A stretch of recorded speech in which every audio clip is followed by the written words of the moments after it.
हाय दोस्तों, मेरा नाम चंदन कुमार। मैं ये पार्ट 2 वीडियो फिर से आपके सामने लेकर आ गया। हमने पहले पार्ट में डिस्कस किया था कि कोई किसी का देश का जो जीडीपी है वो 3 सेक्टर से मिलकर बनता है। जो पहला सेक्टर है प्राइमरी सेक्टर, सेकेंडरी सेक्टर और टर्शियरी सेक्टर। मैंने ये भी बताया था कि कोई देश अब बहुत ज़्यादा अमीर है, डेवलप है, तो उसका सेकेंडरी सेक्टर बहुत ज़्यादा है। अगर कोई देश गरीब है, जैसे भूटान, बांग्लादेश, आपका नेपाल, तो उसका गरीबी का सबसे ज़्यादा वजह क्या है? क्योंकि उसका प्राइमरी सेक्टर बहुत ज़्यादा है और ये दोनों कम है। तो आज हम लोग बात करेंगे क्या कि जीडीपी को कैसे काउंट किया जाता है, ठीक है। और ये इंटरमीडिएट गुड्स क्या है, ये एग्जाम के रिलेवेंट से बहुत इंपॉर्टेंट टॉपिक है दोस्तों। जीडीपी कैसे कैलकुलेट करते हैं, तो मैं पहले आपको बात बता दूँ। जो जीडीपी जो कैलकुलेट होता है बहुत सावधानी पूर्वक होता है। देश में कितना कारखाना चल रहा है, बहुत सारा सर्विस प्रोवाइड हो रहा है, सबका वैल्यू जानना बहुत ही मुश्किल काम है। तो जो हमारा जो फाइनेंस मिनिस्ट्री है वो ये काम को करता है। और आपको मैं ये भी बता दूं कि आपका एग्ज़ाम में ये ज़रूर पूछा जाएगा कि what do you mean by intermediate goods. Intermediate goods से क्या होता है? तो देखिए, मैं आपको एक एग्जाम्पल देता हूँ, सुनिए। एक किसान है जो खेती करता है कॉटन का, ठीक है दोस्तों। उस कॉटन उसने किसको बेच दिया? कारखाने के ऑनर को। क्यों? क्योंकि मैं बताया था सेकेंडरी सेक्टर में जाकर शर्ट तैयार होगा उस कॉटन का, तो उसको पैसे मिले, उस कॉटन का मिले ना दोस्तों। अब उस कॉटन का क्या किया जाएगा? फिर उस कॉटन का शर्ट बनाया जाएगा, ठीक है दोस्तों। और फिर उसको बाज़ार में बेचा जाएगा। तो आप देख रहे हैं, जो रॉ मटेरियल था कॉटन, उसका एक बार प्राइस काउंट हो चुका, फिर दूसरा बार बिक्री हुआ तो 2 बार उसका प्राइस आ गया। तो अगर ऐसे हम जोड़ेंगे तो जीडीपी गलत आ जाएगा। याद रखना, ये जीडीपी ऐसे तो गलत आ जाएगा। हर चीज़ को बार बार हम नहीं जोड़ सकते हैं। जैसे आपने वीट का खेती करते हैं, गेहूं का, अब उस गेहूं को आपने बेच दिया, ठीक है। किसी ने आटा पीसा, फिर उसका मैदा बना, फिर उसका बिस्किट बना और मार्केट में आया, तो एक ही आटा को कितना बार आप जोड़ेंगे जीडीपी में? ऐसा नहीं होता, याद रखिएगा। अब लास्ट में जो बिस्कुट बनकर तैयार हो गया तो उसी को हम लोग फाइनल गुड्स बोलेंगे। क्या बोलेंगे? Final goods. याद रखिएगा, फाइनल गुड्स। फाइनल गुड्स इसमें क्या होता है? कोई भी जो चीज़ है वो बिकने के लिए पूरा तैयार है मार्केट में। जैसे आपको मैं बता दूं, एक कार कंपनी जो है उसको कार बनाने के लिए क्या चाहिए? रॉ मटेरियल चाहिए, लोहा, आयरन चाहिए। अब वह आयरन खरीदा, ठीक है। अब आयरन को खरीद कर फिर से उसको पिघला कर बहुत सारा डिजाइन बनाकर उसको किया, फिर उसमें कुछ शीशा लगाया, मतलब जो हेडलाइट होते हैं वो खरीद कर लाया, उसको शेप दिया। अब जब बिकने के लिए जब रेडी हो गया तब उसका कैलकुलेट करेंगे। नहीं तो फिर देखेंगे कि अरे ओनर जो आयरन लाया था उसका एक बार हो गया, जब उसका डिज़ाइन बनाया गया तो उसका फिर एक बार प्राइस जुड़ गया जीडीपी में, फिर जब बिक गया तो उसका प्राइस। मतलब एक चीज़ को 3 बार जोड़ेंगे तो हम आज हमारा इंडिया अमेरिका से आगे हो जाएगा अगर ऐसे गिनेंगे, ऐसे काउंट किए तो ऐसे नहीं होता। याद रखना, जो भी गुड्स अभी फाइनल नहीं है, अभी बन रहा है, प्रोसेसिंग में है, तो उसको बोलते हैं इंटरमीडिएट गुड्स। और वही जो बिकने के लिए पूरा रेडी हो गया, जैसे वो बिस्किट बन गया और बिकने के लिए पूरा रेडी है, तो उसको बोलेंगे फाइनल गुड्स। और ये फाइनल गुड्स का ही पैसे को जीडीपी में काउंट करते हैं। तो याद रखिएगा, इंटरमीडिएट गुड्स और फाइनल गुड्स। फाइनल मतलब बिकने के लिए पूरा तैयार।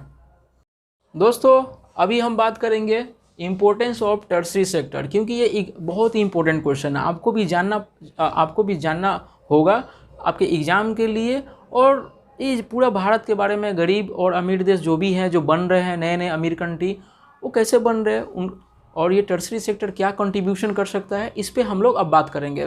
तो रेडी रहिए दोस्तों। जैसे मैंने बताया था कि 2021 में ये टर्शियरी सेक्टर कितना कंट्रीब्यूट कर रहा है? 56%, ठीक है। मतलब ये काफ़ी तेज़ी से बढ़ रहा है। क्यों? क्योंकि नए नए स्कूल खोल रहे हैं, नए नए कॉलेज खुल रहे हैं, ठीक है दोस्तों। बहुत ज़्यादा इनोवेशन हो रहा है, आविष्कार बहुत ज़्यादा हो रहा है, ठीक है दोस्तों। याद रखिएगा, रोड बन रहे हैं, नए नए पटरी बिछ रहे हैं, ठीक है। एरोप्लेन बहुत सारे देशों में जा रहे हैं। मतलब कि ये जो टर्शियरी सेक्टर है ये पूरे देश को लीड कर रहा है। याद रखिएगा, अगर आप, जैसे मैं आपको एक सिंपल सा एग्जाम्पल बताता हूँ। जैसे 3 ज़मीन है, ठीक है दोस्तों, 3 ज़मीन, इसमें प्राइमरी सेक्टर को हमने दे दिया, ये तुम खेती करो, चलो। ये सेकेंडरी सेक्टर, इसको एक कारखाना लगा कर दे दिया जो शर्ट बनाएगा। और ये एक कंपनी, सॉफ्टवेयर बनाने का एक कंपनी के लिए हमने जगह दे दिया। तो इसको करते तो बताइए, अगर ये प्राइमरी सेक्टर वाला है तो एक साल में कितना कमा लेगा? आप भी जानते हैं कि एग्रीकल्चर का हालत कितना है, किसान वैसे भी आत्महत्या करते हैं। क्यों? क्योंकि खेती में उतना प्रॉफिट है ही नहीं, तो ये प्रॉफिट कमा के उतना नहीं देगा आपको, तो इससे देश आपका तरक्की नहीं कर सकता। अब रहा बात सेकेंडरी सेक्टर, तो सेकेंडरी सेक्टर आपको देगा पर उसका उतना रफ्तार नहीं होगा, याद रखिएगा। मतलब वो आपको पैसे कमा कर दे सकता है पर उतना नहीं रफ्तार आपको दे सकता है जो एक कंट्री को चाहिए। पर ये जो टर्सरी वाला है, जो सॉफ्टवेयर है, समझिए ये आपने खेती किया तो उतना पैसे नहीं कमा पाए, इसने आपने एक शर्ट का कारखाना खोला इस ज़मीन में, मतलब सेकेंडरी सेक्टर, इसमें भी शर्ट बनाए, कुछ पैसे आपने कमाए। पर इसमें देखिए, ये जो आपने सॉफ्टवेयर खोला है, एक सॉफ्टवेयर जो आप बनाएंगे वो काफ़ी करोड़ों अरबों में बिकेगा।